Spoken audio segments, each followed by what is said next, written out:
Good morning. It is Wednesday. I'm Rob Patz. This is the morning break. It is good to have you here. Welcome across the Abundant TV network. If you're watching us live on the network, that's awesome. If you're catching us on the replay the next day at 9 a.m., that's cool too. We appreciate you. Hey, if you're finding us on social media, we need to promote better. And I know that. I was told that. I do this more as it's fun for me to see if anyone shares or not. But yes, we are on social media. You can find us there on Facebook, on LinkedIn, on X, formerly known as Twitter. Are people still saying that? I got to be honest with you. Are people really saying formerly known as Twitter? Or have we all gotten to the point where we know what X is? I mean, it marks the spot and everything. I don't know. I just things I think about. Hey, we have some cool stuff. I hope you caught the Rob and Kristen show last night. It was really fun. Mary Keneally, if you're a Christian reader of books, obviously I don't read, so it's a challenge. My wife does though, and we had Mary Keneally on last night. So much fun. You can catch that on the replay throughout the week on the network. Also, I have to tell you, I'm super excited about this. Of course, this week is Super Bowl week. And for those of us who are Seattle Seahawks fans, we're excited to be back in the Super Bowl. Crazy thing in the first place. A team that was picked to be fourth in the division, fourth in our division, not fourth in our conference, not fourth in the NFL, but fourth in our division. And Seahawks are there making their way. Just an interesting thing. They're down in Santa Clara now for this weekend, the Super Bowl against the New England Patriots. Going to be a great game. And, one of the great things about football, and we talked about this with a bunch of my buddies yesterday, is the snacks. And you need to thank the great folks at My Snackies. They're one of our sponsors, my-snackies.com. Use that to order some of your Super Bowl snacks as we do our look-in camera to Sarasota, Florida. Unlike the rest of us, where it is really cold, and I know Florida got cold over the weekend, that still looks pretty awesome for those of us in Ohio, where there is still snow on the ground. And I truly believe there has been snow on the ground since last year. And I believe it's pretty close. I believe it was like the 27th or 28th we got snow, and it stayed on the ground since of December. So that's the My-Snackies look-in cam, Sarasota, Florida. Yeah, I'm sold. I would be there right now. I would get my morning coffee and go stand there and watch the boats. And amazing. Grab some My Snackies for the big game. Let's go to my-snackies.com. Thanks to Donnie and the great team over there. We appreciate them so very much, and are truly thankful for them and all that they do. And the other thing that I like to talk about, and I love coffee. So last night, I was recording a show, and there just is times where like you hit that lull where you're just like, I can't do adult me anymore without some energy. And we had just had dinner, and I had to get this done anyway. I had to knock out a show. And I grabbed some 7 Weeks coffee, 7weekscoffee.com. Use the promo code ATV10. Now, listen, if you're a coffee snob, and I wear this badge very proudly, and knows the difference between good coffee and bad coffee, you need to try some 7 Weeks coffee. Easy reason why. It is small batch, small roasted coffee, and it's fantastic. They have an amazing message with their stuff, and their coffees are delicious. Now, I freely admit my wife is way smarter than I am. And her thing, when she got in contact, she was the one that contacted them. They had reached out to us, and I was like, yeah, it's another coffee company. And my wife took took the lead and went and reached out and talked to them, and it was really smart of her. And the other part that was smart, when I said, "Hey, listen, let's order some coffee from them and test it before we ever bring it to air or ever accept, money from them." And she said, "What do you want?" I said, "Get me some dark roast." And she said, "No, here's what I'm going to do. I'm going to get you the variety pack." And I'll tell you this, I'm a dark roast guy. I've been a dark roast guy for a long time. And it it fits me. And my wife gets a variety pack, which includes the morning blend. And if you have not had coffee that has just a hint, not too much, not to make it like a dessert coffee, but just a hint of caramel. Oh my goodness. It was life-changing moment. Now, y'all know, because you've been following my journey on this, we did the Daniel fast. It was 21 days without any dairy products. And I will tell you, it's tough when coffee, I don't like my coffee to be totally flavored. I don't like cream and just a flavoring of coffee. I like coffee, but I do put a little creamer in. I will tell you, over the 21 days when I didn't, I was more and more thankful for my 7 weeks coffee because I never had to put creamer. Didn't change the taste. I love it. In fact, since the Daniel fast, I have continued to not put cream in my coffee. Though that doesn't mean I'm not going to, because, ladies and gentlemen, you got to have sometimes a little cream in your coffee. You've got to have those drinks that just go like a caramel macchiato with an extra shot every once in a while. You need that. But you need to check out the great folks at 7 Weeks Coffee. That's 7weekscoffee.com. Use the promo code ATV10, which stands for, of course, Abundant TV. And we appreciate them for being a part of it. Hey, listen, one other thing, kind of a housekeeping thing. Be watching the network this weekend for a special Jody Powell and yours truly, along with some of our great friends, do a show called Men Like Us this week, a special edition for the Super Bowl. Now, I'm not normally part of that show, but I've been asked to be a guest. So be watching this weekend. Men Like Us, the Super Bowl edition. We're going to talk football. Of course, my Seahawks. We're going to do all that. Hey, when we come back, we've got a great guest. We're going to do that after this. Behind every precious life, there was a choice. Behind every family moment, behind every special memory, there was a choice. A life of joy. A life that is beautifully and wonderfully made. At 7 Weeks Coffee, we are funding the pro-life movement, one cup at a time. Will you let your coffee serve a greater purpose?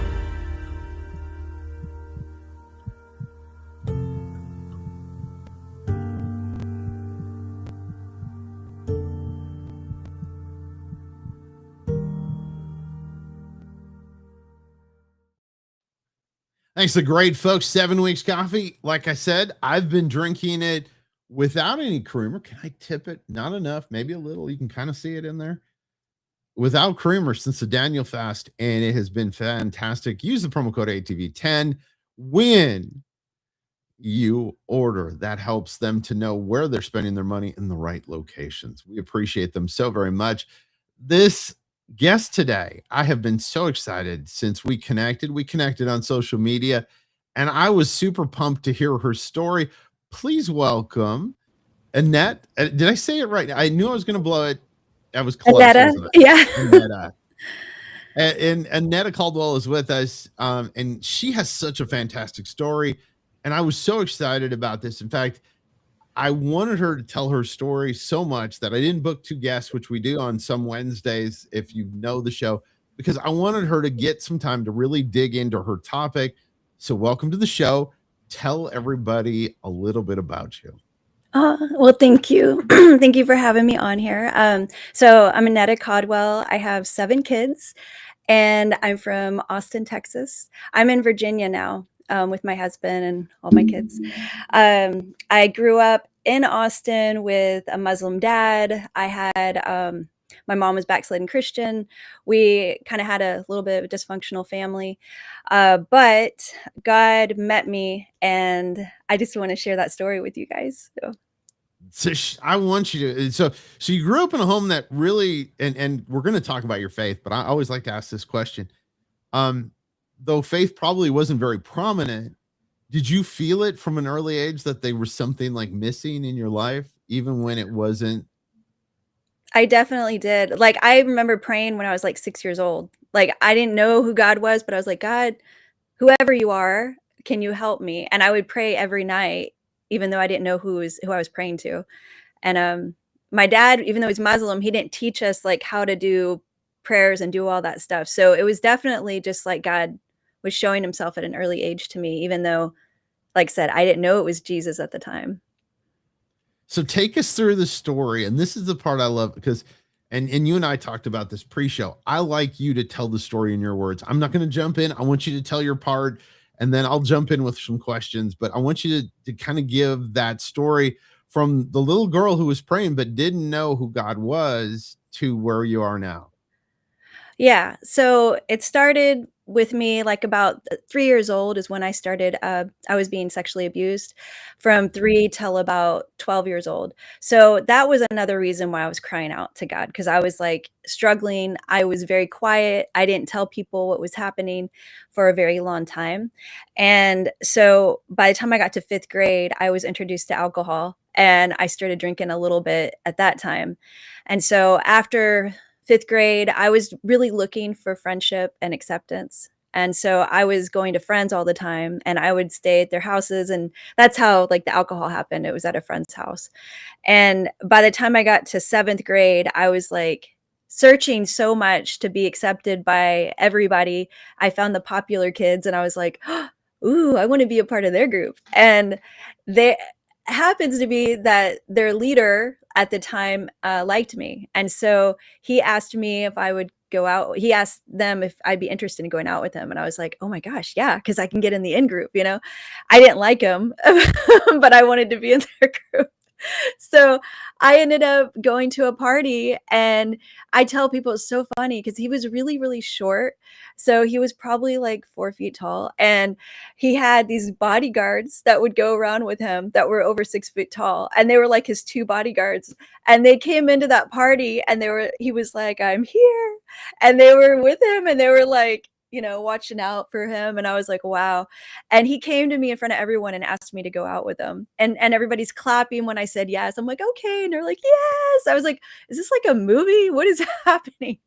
And I only made it for 1 hour, and I felt so bad, like, I felt guilty that I told one of the girls there, and they told him, and in front of everybody, they found out that I was breaking up with him, like, an hour after going out with him. So, everybody hated me. They left the party. I was alone at this girl's house, and I woke up, and my hands were super glued, along with my feet. So, I was like, "What happened?" So, apparently, when I was sleeping, they came over and super glued my hands and feet together to kinda be like revenge for me breaking up with him. And Wow. to school on Monday, and everybody was talking bad about me. It was like a typical, like, teen movie, like, everybody's like, "Oh my gosh, that's her. She's the one that did that," and I was like, "Oh my gosh," and so, my friends that I was with before that didn't like me, and now this new popular group didn't like me, and I was like, "Where do I go?" And then my family wasn't, a great place, and so I was like, "Oh my gosh," and so, um, these twins came to school, and they were like, "We don't care what anybody thinks. We like you. You could be a part of our group." Well, I didn't know, but they were into cocaine and heroin and witchcraft, and I was like, "Oh." So, I ended up getting connected with them, and that's when the doors started opening with witchcraft because they started telling me about spells and about how you can, talk to other spirits, and so that was the opening door with that. I had done some Ouija boards at a couple of parties, before that, but they were really into it. So that was the start of, getting open doors to some of this really dark stuff. So you were in high school at this point? Is that The when middle this was? Middle school? Yeah.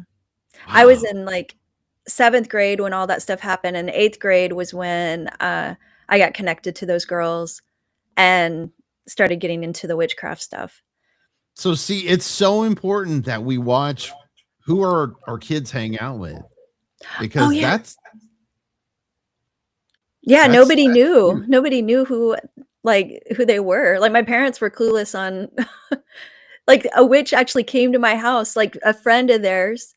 So, if you want me to tell you this is how it got started going even more. I had a party for my 8th grade year, and those twins showed up, and they invited this other girl, and she had, like, this long blonde hair and, just looked really dark and heavy, and she started pulling out, like, tarot cards, and she did readings on us. And then she was like, "Hey, do you wanna go deeper?" And she's like, "Go get a Bible. I have this other book," and it was a satanic book, and she had me rub them together and do some spells, and they were moving by themselves. And I was like, "Oh." And so I found out she was actual practicing witch, and I didn't know it, but she was, like, heavily involved in witchcraft. And, that door opened that night of like, "Oh my gosh, this stuff is real," and it was very scary. I tell people a poster that I had in my room looked like it was coming to life, and my friend that was there looked, and she was like, "Yeah, it is," and so we everybody was like, "This is real stuff that we're dealing with." so now if fast forward, because this is an amazing story, but take us to the next. What was the next step for you? Because obviously this was introduced to you. What happened next? Well, this was in 8th grade. By 9th grade, I was fully depressed. Those girls that were my friends, those twins, they started talking really bad about me. I had people threaten to beat me up because of stuff they were saying. I was constantly on the run with against people. I was shoplifting. It was like all this stuff was going on in my life. So I actually transferred to a different high school than I was supposed to. I started wearing all emo, like all black. Um, Black lipstick, everything, and I was just very depressed. I started isolating from everybody, started cutting, tried to commit suicide at least once in there, with overdosing with pills. My friend caught me, so I didn't actually go through with it.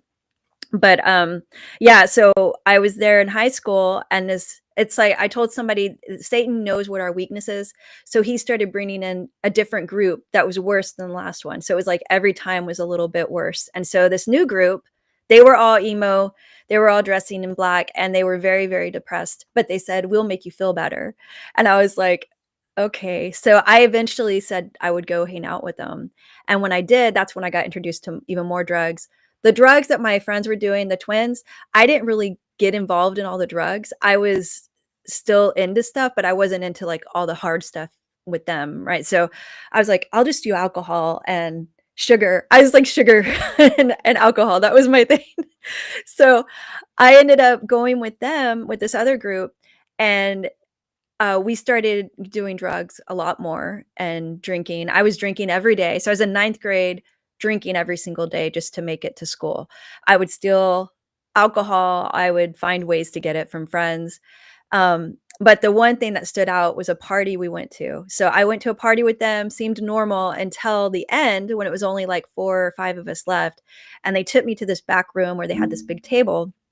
And at that table, they said, "Hey, we need somebody to lay on this table and for us to perform some like the seance and invite some spirit in." And I was like, "Okay, I'll do it." And they were like, and my friend was like, "You don't have to do this." And I was like, "No, I'm fine." So they set me on the table and they performed a seance on me and basically dedicated me to Satan. I was like, I felt fear like that was on the outside at those parties. This time it was inside of me. So I got up and I remember having to catch my breath. I went outside and the trees looked like there. I was like, "Oh my gosh, what have I done?" And so that door was like fully open now because I fully surrendered myself to it. Like I just was like, I'm giving myself to this. So you fast forward a little bit more. That group I'm hanging out with, but there's another group that comes in that's even harder, that's even worse. And there's a couple of girls and there's a guy that I start hanging out with. I'm really into skateboarding. I still like skateboarding, but I was really into skateboarding with all of them when we go to all these concerts and we go into all these metal concerts and constantly like hang out with skinheads. And I'm surprised I'm alive. There was one guy that tried to chase me and I actually jumped into a stranger's car to escape him because I was wearing a certain type of shoelaces. And they said these gangs that I was involved in, if you wore these certain laces, you would get beat up if you showed up. And I decided I was just going to test it out. And I went out there and this big skinhead dude was chasing me. So I went to a Wendy's Mm. and I jumped into their car and I said, "Can you please take me to a bus stop?" And they actually drove by the guy and he was searching and he was looking for me and he couldn't find me. So they took me to this bus stop and I got home safely. But that's kind of what my life was like. It was very chaotic. So anyway, hanging out with them one day when we were still doing all these drugs, my friend was like, "Hey, what do you think about us becoming white witches?" And I was like, "A white witch?" I was like, "Okay." She goes, "Well, it's not bad. There's white witches and there's like the real dark black witches and they're totally different. So we're like the good guys." And I was like, "Okay." She goes, "The only thing is that you have to take a blood oath." And I was like, "Okay." And so she's like, "It's fine. We just cut each other and drink each other's blood." So we did that. We decided, me and her and this other guy that was hanging out with me, we all performed this huge seance. We cut each other's arms and we all drank each other's blood. And we said the spells. We basically dedicated ourselves to be white witches. And I was like, okay, so this was really heavy. It was dark. And it was like said, it was like each step was more and more dark. Um, so a couple of weeks later, I'm walking downtown with my friends and I see a stranger on a bike and a motorcycle. And he was just standing there. He looked really cool. He had his black leather jacket. And I went to him and I said, "Hey, can I drink your blood?" And he was like, "Okay." And he pulled out a knife, cut himself, and I drank his blood on the spot. And I was like, I don't know.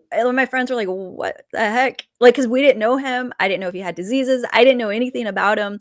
And I just did that. So those are kind of the shocking things that I was like, at that point, I was like, I think I went too far. Like, maybe I shouldn't have done that. So that was that was one of the breaking points for me. I didn't So actually, yeah, go ahead. so when did you finally I want to hear the good part of the story too. When did you finally find Christ? Okay, so after this, I've been trying to get sober too, because everybody's telling me that I have a problem because I'm drinking and using drugs. Like, I'm known on the campus for dealers and everything. So this one guy over there is like, "Hey, I think you might have an issue with drinking." And I was like, "Nope, I don't have an issue." And he's like, "Well, I do, and there's an AA or NA you can go to." So he's like, "How about you just, forget about that. Why don't you just come to a party with me?" So he invited me and my friend to a party with him. Well, he drove us, stopped the car, and we were like, "What the heck is he doing?" And it was an AA meeting. And I was like, "No, you did not." So I was like, "I'm not going to an AA meeting." So I got out of the car and out of the truck and I just, I left and we took a bus home. So my friends that I was hanging out with are like, "Annetta, there's this new drug we have. We don't know the dealer. He's a new dealer. We don't know what the drug is, but we're gonna do it." And I was like, "Okay." I mean, at first I was like, "No, I can't." But then I was like, "You know what? Okay." Because they were like, "You're just mean when you're sober, right? So you need to get high again." So I was like, "Okay." So eventually I said okay to it. And my friend was like, "I'll be here for you. You don't have to worry. Nothing bad's gonna happen." So we all go to her house and we take this drug, don't even know what's in it. And I end up not being able to come down from it. So I'm going on one day, it's not coming down. 2 days, I'm still high. And they're like, "Annetta, that's not normal. Maybe you should go home." So I go home and I decide, third day, I finally get home and I decide, you know what, I'm going to go downtown on my skateboard because that makes sense to be high, go through the traffic downtown Austin on a skateboard. So I go down there and all of a sudden I stop and I realize I'm really not in a good place. Like, I don't know if I'm coming off of this drug. I saw other people that were high all the time for the rest of their lives. And I'm like, that's going to be me. So I said, "God, if you are real, I need you to help me." And the moment I pray it, I look down and I realize I'm at the same spot that guy took me to go to the AA meeting. I didn't even realize it. So I look up and there's the AA house. So I go up there and I come in and I said, "I can't come off this drug. I need help." And they're like, "You came to the right place." And they actually drove me home that night. They're like, "You're so young. Why are you here?"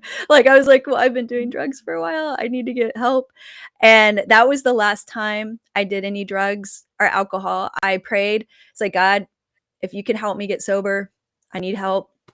And 6 months into it, I was asking God to show me who he was. I was like, "God, I need to know who you are. My dad's Muslim, all this. I don't know. My brother's Buddhist. who the heck are you? Right? Because I didn't know. And this lady shows up to the meeting and she's super like she has like this glow about her. She's so beautiful. And I was like, I want her to be my sponsor. And she says yes. And she starts telling me the only thing that's going to set you free from all this fear that I'm sharing with her about is Jesus. And I was like, oh, I was like, I'll think about it. So I'm hesitant. You know, I'm not hesitant to almost jump off of a bridge. I didn't share that story, but I almost jumped off of a bridge. I dedicated myself to Satan. I did all these things, but when she mentioned Jesus, I was like, I don't know if that's okay. And she was like, okay. So what happened is in the middle of me asking who God was, I get on a bus one day and this lady comes up to me. She has long blonde hair and a white dress, super peaceful. And she's like, "Hey, do you know who God is?" And she starts talking to me about the gospel. And I look around and nobody even is looking at her. And I'm telling you, like a big white dress, like everybody normally would be like, "Who the heck is this lady?" And then I was like, "Oh, I'm thinking about it." Right? And she's like, "Well, this is who God is." And she's sharing all this stuff with me. So she gets off the bus and I'm starting to hear about Jesus, right? And I'm like, "Ah, okay. Well, I'm thinking about it maybe." And then I see her a second time. I get on the bus, this lady with this long blonde hair, white dress shows up again. And again, nobody, it looks like I feel like I'm in a movie because nobody's even looking at her. And I feel like I'm in a bubble almost. And she's like, "So this is who Jesus is, and this is the gospel, and he loves you." And I'm like, "Okay, well, I'll think about it." So I get off the bus and I'm like, okay, my home life, they're a little angry that I'm sober because I was the party girl. So it's kind of hard at home. So and then I'm realizing like I still need more. Like I'm not at peace yet, right? And I'm like, okay. So I get in a parking lot one evening and I say, "Jesus, I believe this you're the Son of God." So I get on my knees and I say, "God, I ask for you to forgive me for everything I've done and that you would come into my heart and give me a second chance." So I pray, I look up and the clouds kind of part. And I was like, well, that's interesting. So I get done and I realize I became a Christian. So I told my sponsor and she's like, "Yes, you can get baptized now." So I get on the bus again and that lady shows up again with the long blonde hair and a white dress. And she goes, "Hi." And I go, "Guess what? I accepted Jesus." And she was like, "That makes me so happy. Here's a Bible." And she started telling me all this stuff. Anyway, we talk for a little bit and her stop comes. She gets off the bus, waves goodbye to me, whatever, and I never see her again. And That's I a- rode the bus for years after this. And Hey, that was the I, last time. I need you to show everybody the book really quick because we are going to run out of time here, and I want to Yes. get this in. So the book is out. There it is. And you have a workbook with it too. I do. That's the companion guide.